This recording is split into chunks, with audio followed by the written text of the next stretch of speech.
Now children, condition for the parallelism and perpendicularity of the two line, मतलब अगर दो line एक दूसरे के पैरेलल हैं, इसका क्या मतलब है? जैसे यहाँ पे देखिए, if L1 is parallel to L2, it means slope of the first line, suppose slope of the first line is M1 and slope of the second line is M2, then we can say M1 is equals to M2। ये आपको याद रखना है।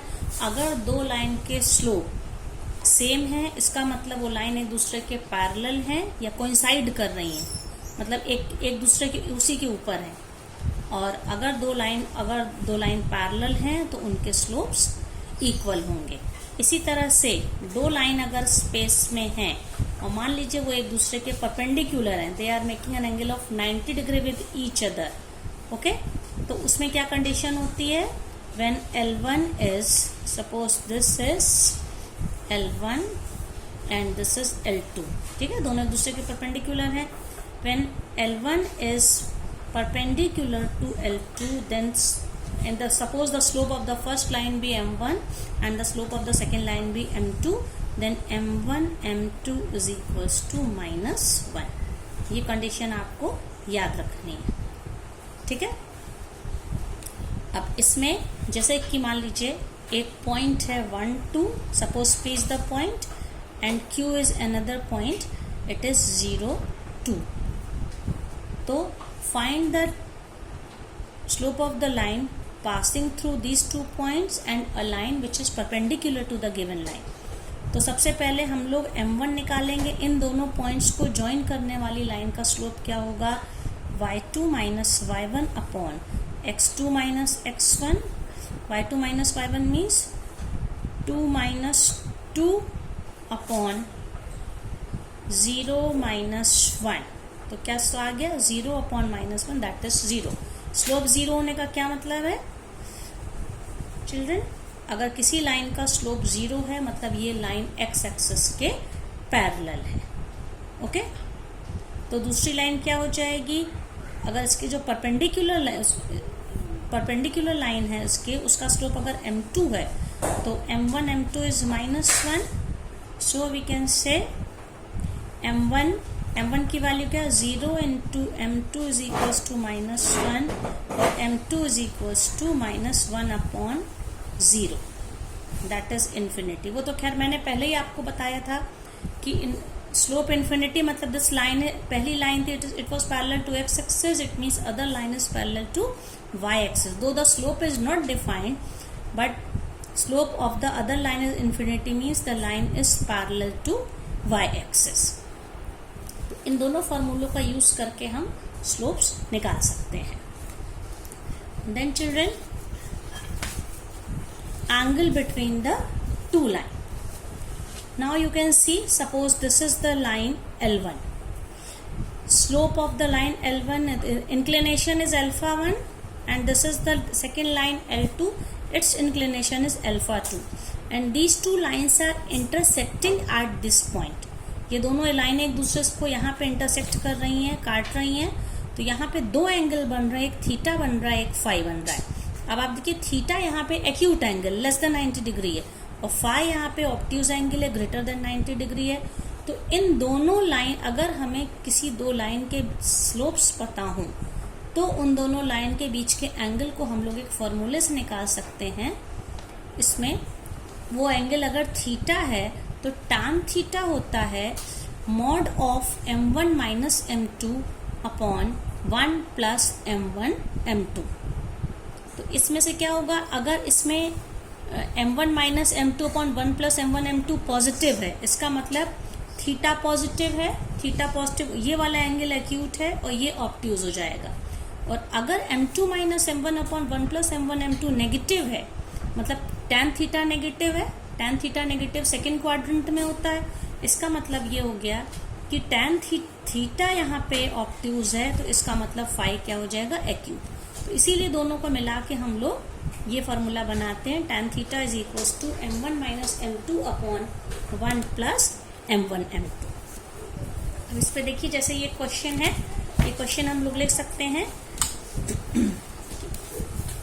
Suppose angle between the two line, that is theta is pi by 4 and if the slope of one line is 1/2, that is m1 is equals to 1/2, find the slope of other line, मतलब हम लोगों को m2 निकालना है।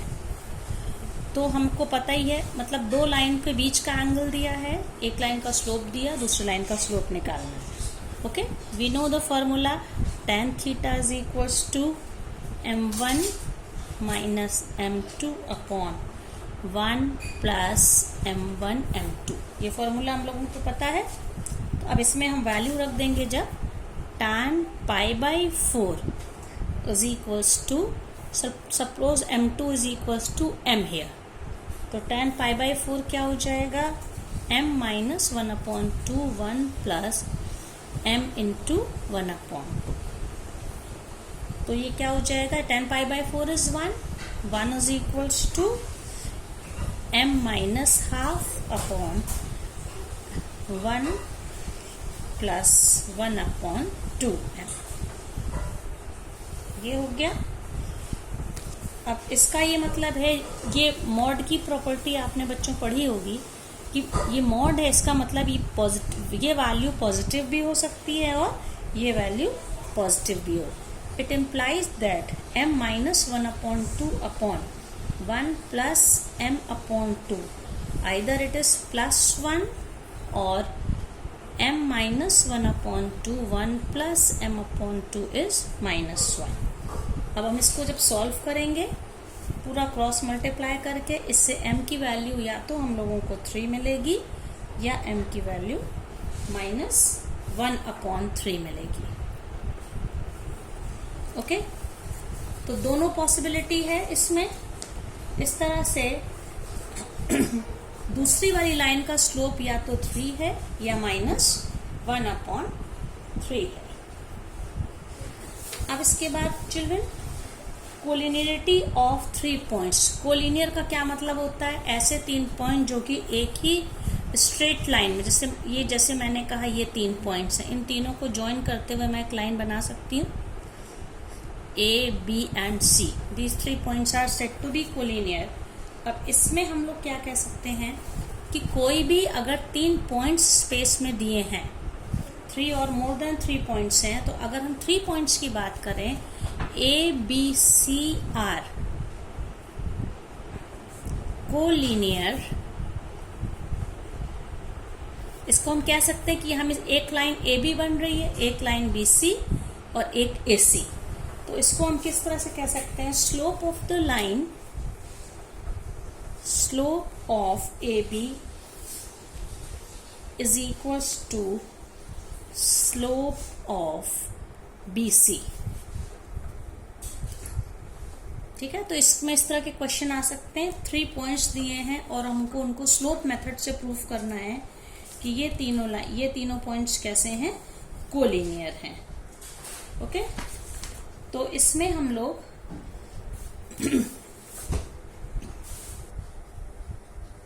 ये question ले सकते हैं कि 3 पॉइंट्स की वैल्यू ले सकते हैं। Suppose point 1 1, it is point A, another point is B, this is 2 1, and the third point is C, which is 4 5। हमको क्या प्रूफ करना है, prove that these 3 points are collinear।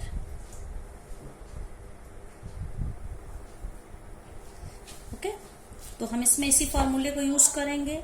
Slope of AB, हम लोग slope of AB निकालेंगे।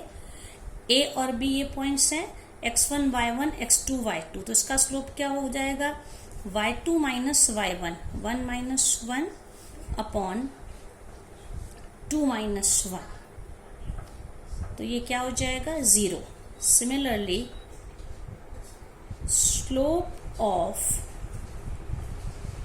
line BC, slope of BC will be now x1 y1 x2 y2, so 5 minus 1 upon 4 minus 2, so it will be 4 upon 2, that is 2.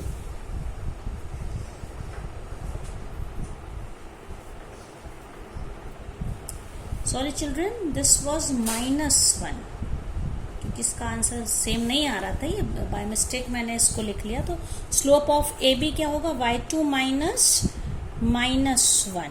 Okay, so this will be 1 + 1 that is 2/1 that is 2.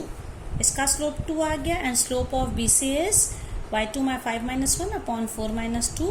So we can say here slope of AB is equals to slope of BC is equals to 2. That's why these 3 points are collinear, या इनको हम कहते हैं संरेख बिंदु। ये तीनों points कैसे हैं, कोलिनियर या संरेख हैं।